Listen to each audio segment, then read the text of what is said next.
신명기 16장. 아비벌을 지켜 여러분은 주님의 유월절을 기념해야 합니다. 주 하나님께서는 아비벌에 여러분을 이집트에서 구출해 내셨기 때문입니다. 그때가 되면 주께서 친히 자신의 이름을 두실 곳으로 정하신 그곳으로 올라가서 양이나 소를 잡아서 주께 유월절 제물로 바쳐야 합니다. 그때는 누룩을 넣은 빵을 먹어서는 안 됩니다. 여러분이 이집트 땅에서 황급히 탈출할 때 누룩을 넣어서 부풀릴 사이도 없이 금방 구워서 먹었던 것처럼 이래 동안은 누룩을 넣지 않은 빵을 구워 먹어야 합니다. 이런 고난의 빵을 먹음으로써 여러분은 이집트에서 탈출하던 그때의 일을 평생토록 기억하도록 하십시오. 묵은 누룩은 모조리 폐기하고 이래 동안은 전국 어디에서도 누룩을 보관해 두어서는 안 됩니다. 또 유월절 첫날 저녁에 잡은 제물의 고기는 다음날 아침까지 남겨두면 안 됩니다. 주께서 주신 성읍이라고 해서 아무 데서나 자기 마을에서 유월절 짐승을 잡아서는 안 됩니다. 반드시 주께서 성소로 지정하신 그곳으로 올라가서 여러분이 이집트를 떠났던 바로 그 시각, 곧 초저녁 해질 무렵에 잡도록 하십시오. 여러분은 주의 성소에서 그 고기를 요리해서 먹고 다음 날 아침에는 여러분의 장막으로 돌아가십시오. 엿새 동안은 누룩을 넣지 않은 빵을 먹고 일회째 되는 날에 다시 성소에 모여 거룩한 모임을 가지도록 하십시오. 그날에는 어떤 일도 해서는 안 됩니다. 곡식을 추수하기 시작한 때로부터 7주를 계산하여 여러분은 주 하나님 앞에서 77절의 절기를 지키십시오. 여러분의 하나님께서 여러분의 논밭에 복을 내려주셔서 1년 동안 수고하여 거둔 것인 만큼 자발적으로 감사 예물을 바치도록 하십시오. 여러분의 자녀들과 남녀 종들, 여러분의 마을에서 함께 사는 레위인들, 외국인들, 고아와 과부들까지 모두 함께 주께서 성소로 지정하실 그곳으로 올라가서 잔치를 즐기도록 하십시오. 이집트에서 종살이하던 시절을 기억하고 이 규정들을 잘 지켜 그대로 실천하도록 하십시오. 여러분은 타작마당에서 곡식을 타작하여 걷어들이고 또 포도주 틀에서 포도즙을 짜서 저장한 후에 일주일 동안 초막절을 지키도록 하십시오. 여러분의 자녀들과 남녀 종들, 여러분의 마을에서 함께 사는 레위인들, 외국인들, 그리고 고아와 과부들과 더불어 잔치를 함께 즐기십시오. 주께서 성소로 지정하실 그곳으로 가서 일주일 동안 잔치를 베풀도록 하십시오. 주께서 여러분이 하는 모든 일에 복을 내려주셔서 많은 소출을 거두게 하셨기 때문입니다. 그러니 잔치를 열고 마음껏 감사하고 즐거워하십시오. 이스라엘의 모든 남자들은 1년에 3번씩 주께서 성소로 지정하실 그곳으로 올라가서 주님의 얼굴을 배어야 합니다. 곧 유월절과 77절과 초막절에는 반드시 성소로 올라가서 주님을 배어야 합니다. 하지만 빈손으로는 올라가서는 안 됩니다. 하나님께서 주신 복에 따라 많든 적든 주께 예물을 가지고 가십시오. 주께서 주시는 땅에 들어가면 성읍마다 지파별로 재판관과 감독관들을 두어서 그들로 하여금 공정한 재판을 하게 하십시오. 여러분은 법을 왜곡시켜서는 안 됩니다. 편파적으로 재판을 해서도 안 됩니다. 뇌물을 받으면 지혜로운 사람도 판단력이 흐려지고 의로운 사람도 바른 말을 하지 못합니다. 그러니 뇌물을 받아서는 안 됩니다. 오직 정의만을 따라야 합니다. 그러면 여러분은 틀림없이 살아남아서 주께서 주시는 땅을 차지할 수 있을 것입니다. 여러분이 주를 위하여 쌓는 제단 곁에는 아세라, 목상을 세워두면 안 됩니다. 또 하나님께서 미워하시는 석상도 세워서는 안 됩니다. 17장. 여러분은 병들었거나 불구되어 흠 있는 소나 양을 하나님께 제물로 드려서는 안 됩니다. 하나님께서는 그런 것을 가증스럽게 여기실 것이기 때문입니다. 하나님께서 주실 어느 성읍에서든지 주께서 악하게 보시는 일을 저질러서 주님과 맺은 언약을 깨뜨리고 다른 신들을 섬기거나 또는 해나 달이나 별을 숭배하는 사람이 생겨나게 될 것입니다. 여러분에게 그런 소문이 들리거나 그런 사실을 알게 되면 그것이 사실인지 정확하게 조사를 해야 합니다. 만일 이스라엘 안에서 누군가가 정말로 그토록 가증스런 짓을 저질렀다면 그런 짓을 저지른 남자나 여자는 성문 밖으로 끌고 가서 돌로 쳐 죽여야 합니다. 그러나 두세 사람의 증인이 있을 때만 죽일 수 있습니다. 한 사람의 증언만으로는 죽일 수 없습니다. 사형수를 처형할 때는 증인들이 가장 먼저 돌을 던지고 이어서 모든 백성이 다 같이 돌을 던져 죽이도록 하십시오. 이렇게 하여 여러분 가운데서 우상을 섬기는 악의 뿌리를 뽑아 없애야 합니다.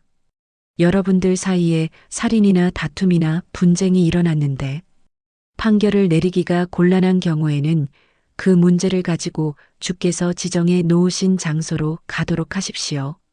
그곳에 있는 레위 지파의 제사장들이나 직무를 맡고 있는 재판관들에게 판결을 내려주도록 요청하면 그들이 판결을 내려줄 것입니다. 여러분은 주께서 택하신 곳에서 그들이 내려준 결정에 따라야 합니다.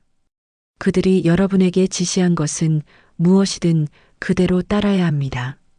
그들이 여러분에게 지시하는 명령이나 판결은 모두 그대로 따르도록 하십시오. 오른쪽으로나 왼쪽으로 벗어나지 말고 그대로 따라야 합니다. 주를 섬기는 제사장이나 재판관의 판결을 무시하고 복종하지 않는 사람은 누구든지 죽여야 합니다. 이렇게 하여 이스라엘 중에서 악의 뿌리를 뽑아야 합니다. 그렇게 하면 온 백성이 그런 소식을 듣고 두려워할 것이고 다시는 재판 결과를 무시하는 일이 없게 될 것입니다. 주께서 여러분에게 주시는 땅에 들어가 그곳을 차지하고 살다 보면 여러분은 주변의 다른 민족들처럼 왕을 세우고 싶어질지도 모릅니다. 그런 경우에는 반드시 여러분의 하나님께서 친히 뽑아주시는 그 사람을 왕으로 세워야 합니다. 그러나 어떤 경우에도 동족이 아닌 외국인을 왕으로 세워서는 안 됩니다. 왕은 자기 자신을 위해 말을 많이 보유해서도 안 되고 말을 많이 갖기 위해 백성을 이집트로 보내는 일이 있어서도 안 됩니다. 주께서는 이스라엘 백성이 다시는 이집트로 돌아가서는 안 된다고 금지하셨습니다. 왕은 또 아내를 많이 두어서도 안 됩니다. 아내를 많이 거느리면 왕의 마음이 하나님으로부터 떠나게 됩니다. 또 왕은 자기를 위하여 은과 금을 너무 많이 쌓아두어도 안 됩니다. 왕위에 오른 사람은 레위 지파의 제사장들이 보관하고 있는 율법책을 베껴다가 항상 가까운 곳에 두고 평생 동안 읽어야 합니다. 그럼으로써 왕은 주를 경외하는 법을 배우고 또한 이 율법책의 모든 말씀과 규정들을 실천해야 합니다. 그렇게 하면 왕은 마음이 교만해져서 자신의 동족을 얕잡아 보는 일이 생기지 않을 것이며 주님의 명령에서 좌로나 우로 벗어나는 일도 없을 것입니다. 그러면 왕과 그의 자손들이 오래도록 이스라엘을 다스리게 될 것입니다. 18장 제사장 일을 맡는 레위 지파는 이스라엘의 다른 지파들과는 달리 땅을 유산으로 나눠받지 못합니다. 제사장들은 주께 바쳐지는 제물을 먹고 살아가게 됩니다. 그것이 그들의 유산이기 때문입니다.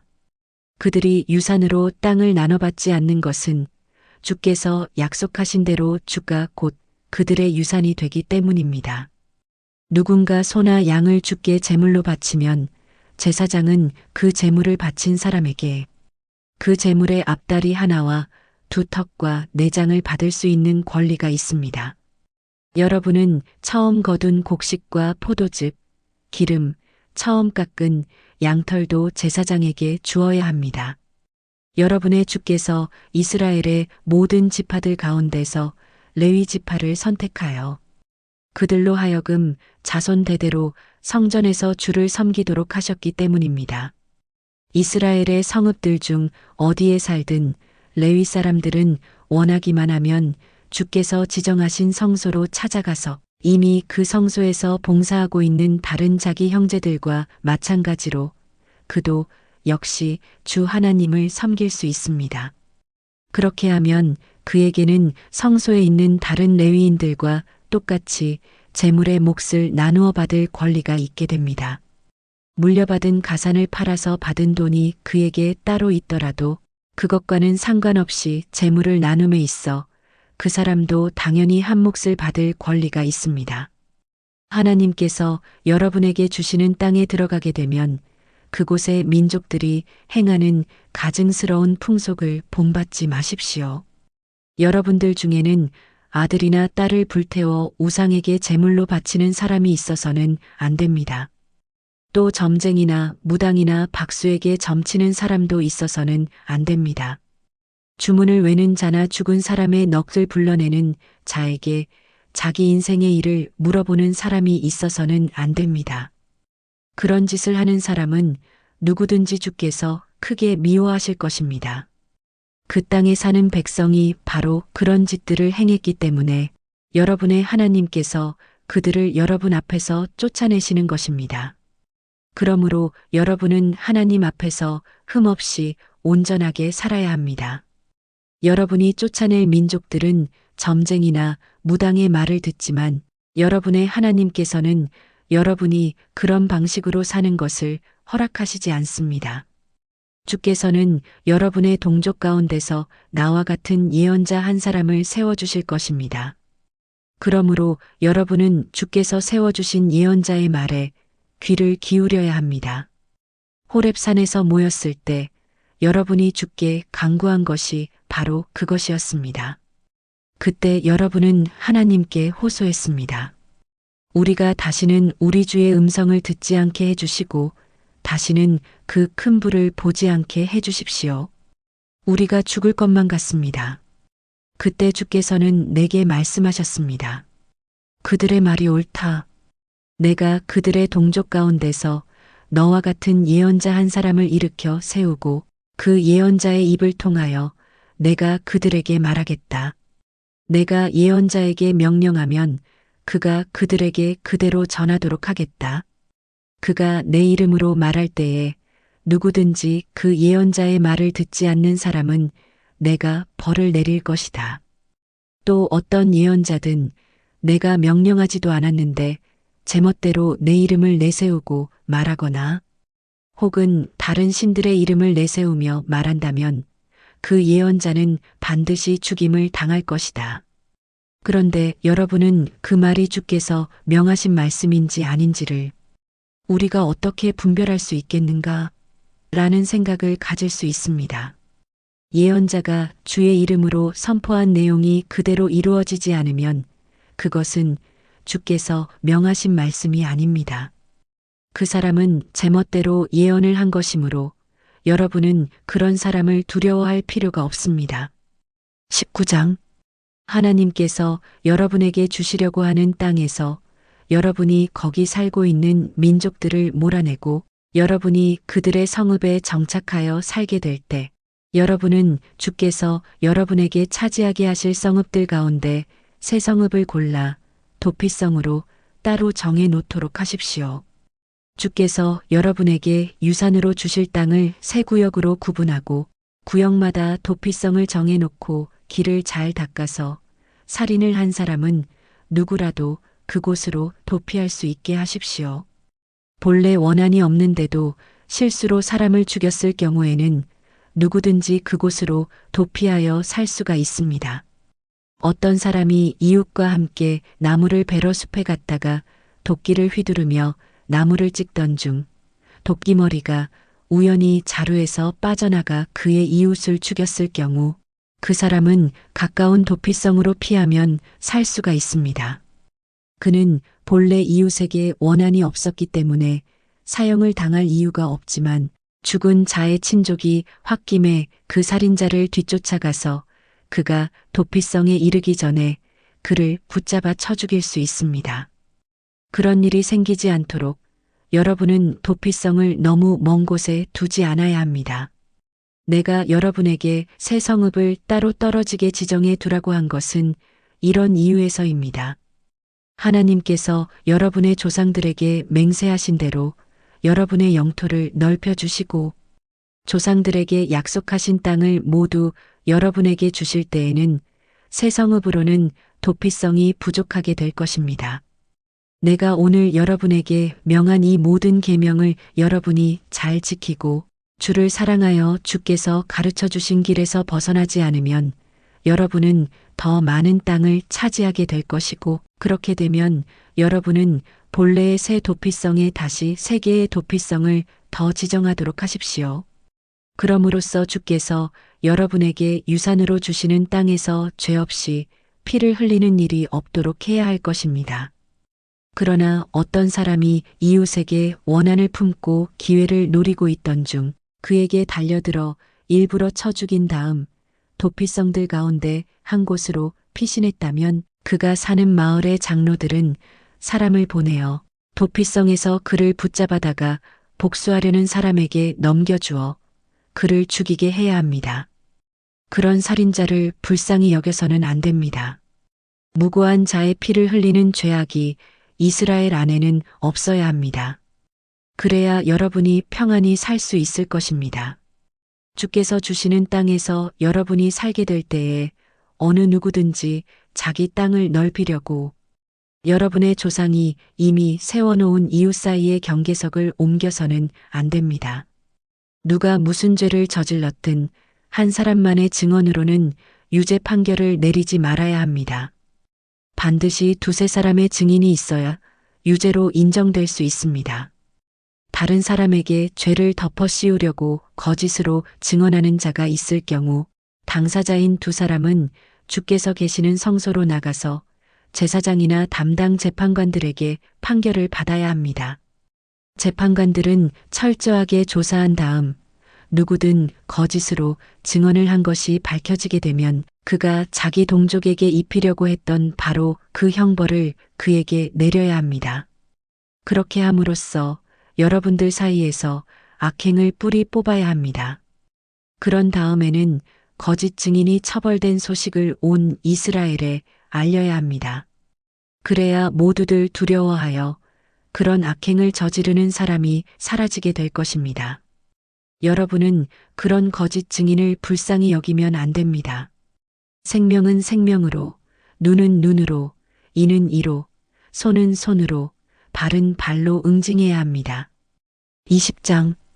여러분이 적과 싸우러 나갔을 때 적들이 여러분보다 숫자가 많고 말과 전차가 훨씬 더 많다고 해도 두려워하지 마십시오. 이집트에서 여러분을 이끌어내신 주께서 여러분의 하나님이시기 때문입니다. 전쟁에 임할 때는 제사장이 먼저 군인들에게 용기를 북돋워 주도록 하십시오. 이렇게 격려하도록 하십시오. 이스라엘의 군인들은 똑똑히 들으시오. 여러분은 이제 적들과 싸우러 나갑니다. 무서워 떨거나 두려워하지 마십시오.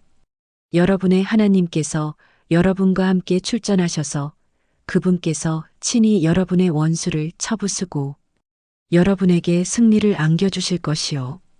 그런 다음 지휘관들은 부하 장병들에게 이렇게 지시하도록 하십시오. 너희 가운데 새 집을 짓고 아직 들어가 살지 못한 사람이 있는가? 그런 사람이 있다면 집으로 돌아가도 좋다. 혹시 전사하여 다른 사람이 그 집에 들어가 사는 일이 있어서는 안 되기 때문이다. 또 새 포도원을 만들어 놓고 아직 수확을 해보지 못한 사람이 있는가?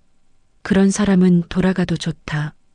그가 전사하면 다른 사람이 그 포도원에서 열매를 거두게 될 것이기 때문이다.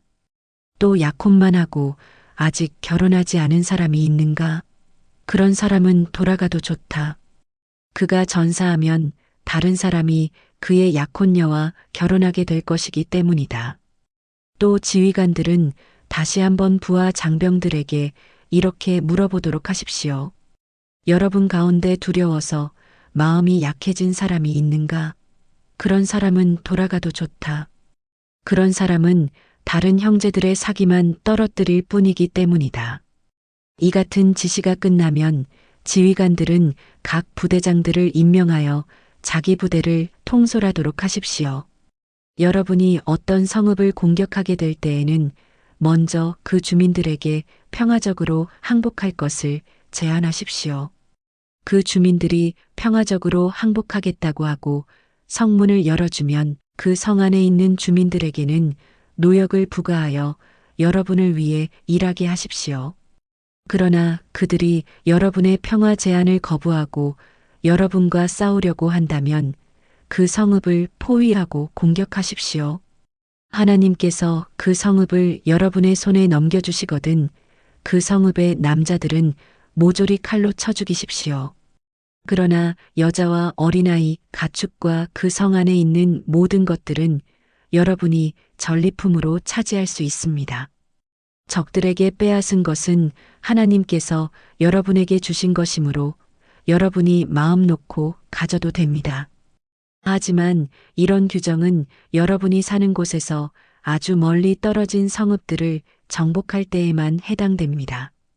주께서 여러분에게 유산으로 주실 가나안 땅의 성읍들에서는 살아있는 것이라고는 그 무엇도 살려두면 안 됩니다. 하나님께서 여러분에게 명령하신 대로 헷 족속, 아모리 족속, 가나안 족속, 브리스 족속, 히위 족속, 여부스 족속은 철저하게 전멸시켜야 합니다. 그렇지 않으면 그들 족속들은 자기들의 신들을 섬기도록 여러분을 유혹할 것이고 마침내 여러분으로 하여금 하나님께 죄를 짓게 할 것입니다. 어떤 성읍을 오랜 기간 포위 공격하게 될 경우 주변의 과일나무들을 도끼로 마구 찍어버리는 일이 있어서는 안 됩니다. 여러분이 그 과일을 따먹을 수 있기 때문입니다. 여러분은 들녘의 나무들과 싸우려고 출전한 것이 아니지 않습니까? 그러니 과일나무는 베어내지 마십시오. 하지만 열매를 맺지 못하는 나무들은 잘라도 괜찮습니다. 그런 나무는 찍어서 포위 공격용 장비를 만드는 데에 쓰도록 하십시오.